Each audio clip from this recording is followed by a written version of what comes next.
Hi folks, this is Alan Watt.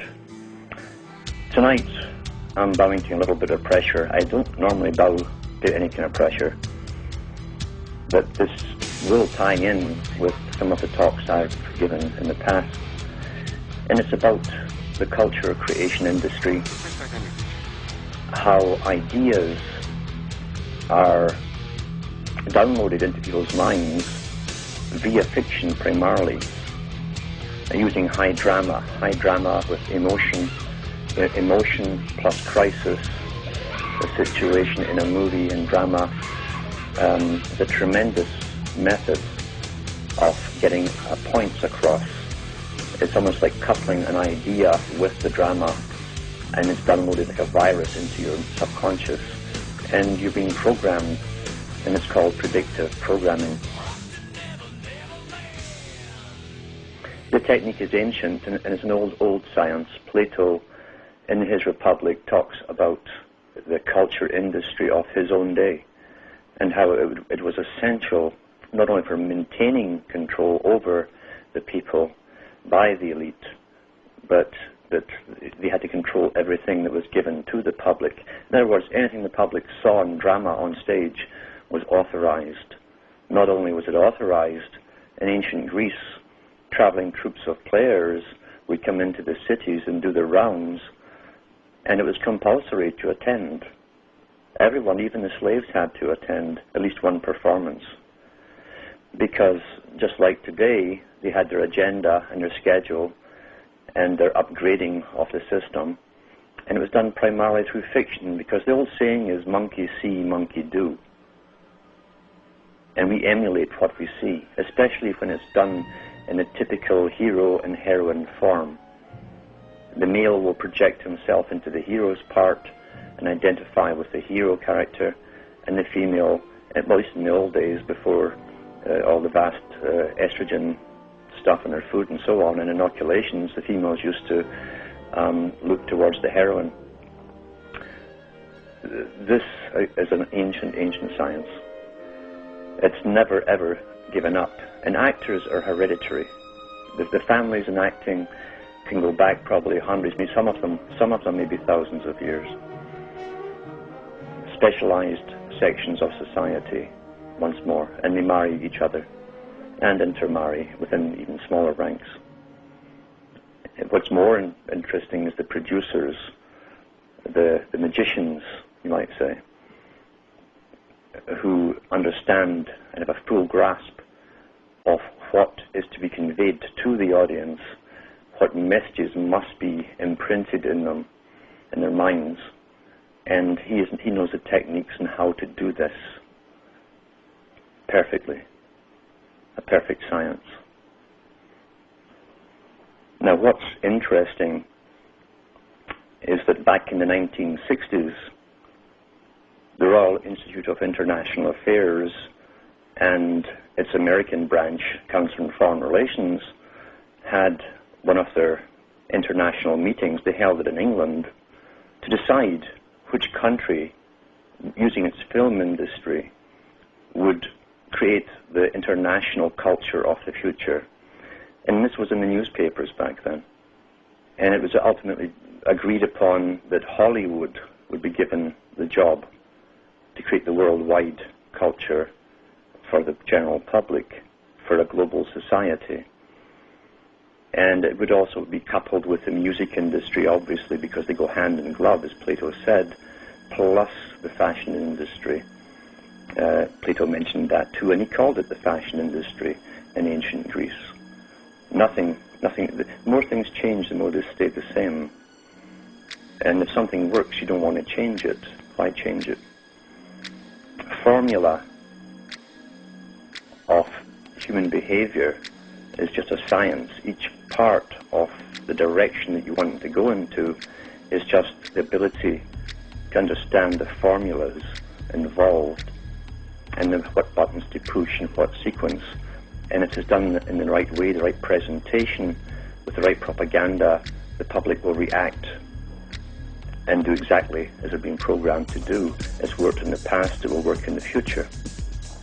That's why they're utterly confident that they can change society, even back to infanticide if they wish to, because they'd done that in ancient Greece. So it was taught and practiced there.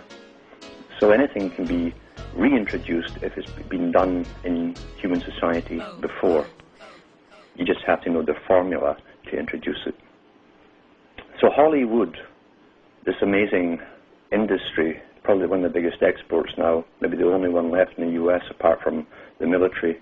Hollywood is called the Holy Wood. Holy Wood. The Holy Wood, of course, is a staff of the Magi, of the Magus, the Grand Magus in the occults. He waves a wand and everything is altered, changed. He casts a spell. And it's portrayed even in the cartoons with Mickey Mouse with his little wand, as he's dressed like the wizard. And little stars, 5-pointed stars, come from the wand. Earth, air, fire, water, spirit, the 5 points. That's what it means. High drama. And in the ancient Middle Eastern legends, all the holy men there had their staff.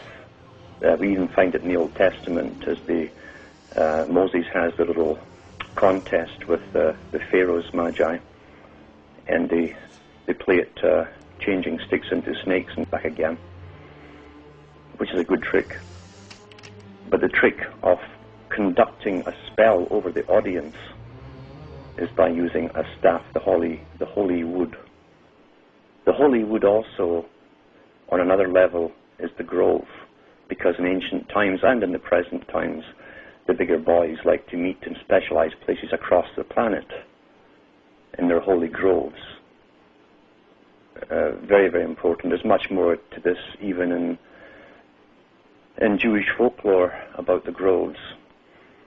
And Moses' brass serpent that was coiled around the staff that had made, it's all allegory, of course, for something else, which I understand, but supposedly it was placed in a grove surrounded by trees, and that was a special place for the higher Magi to meet. Some movies will show you the understanding within Hollywood, at least in the director's part. Many of the actors don't even understand it themselves, but the directors and producers certainly do. And some of the bigger ones are given the information and they're advised on how to get it across to the public. It's not that they have geniuses within Hollywood, per se. It's because their job is to program us as we go into the future, always. Hollywood has been an essential part of government, especially in the United States. There are books out on Hollywood's involvement with making war movies. They churned out I don't know how many war movies in World War II, and they had the full cooperation of the American military and the use of squadrons of tanks and ships and everything to make it very, very realistic, to get the recruitment going to fight the Nazis and then the Japanese. Tremendous part of propaganda, and it's never stopped. And even today, the Pentagon admits they have funded some of the bigger movies to do with war and Jarhead and all this kind of nonsense to get the young guys in, recruits. The movie industry is there to indoctrinate you into possibilities which you swallow as possibilities, and then they actually come out in reality. This technique has been used very effectively since the BBC, in fact, first started up as a radio station for World War I, and they used plays and dramas in serial form, so that you should tune in every day to get the next part of the exciting story. And it always made sure that it was a cliffhanger at the end of the hour. And then, sure enough, everyone tuned in the next day at the right time to get the next part of the story. But in amongst the drama, they were getting propaganda to do with World War I and why the young guys should join up and how much they'd be respected by the women, and they'd be heroes. And this is how the technique is used upon the young people's minds. That's why they don't use older guys in the military. except for generals and so on. Young guys think they're immortal. They want, because of the tribal instinct within them, they want to be a hero. They want to stand out and save the tribe. That's what sports are portraying too. That which you see in a movie form becomes acceptable subconsciously, so that when it comes in reality, you don't react to it. You're familiarized with the idea. And in the movie, of course, it's always presented as a necessity. And in other words, all the bugs have been ironed out subconsciously in your mind for you. It's been downloaded into you, the whole idea, and why it's done. So, this is Hollywood. I'd buy that for $1.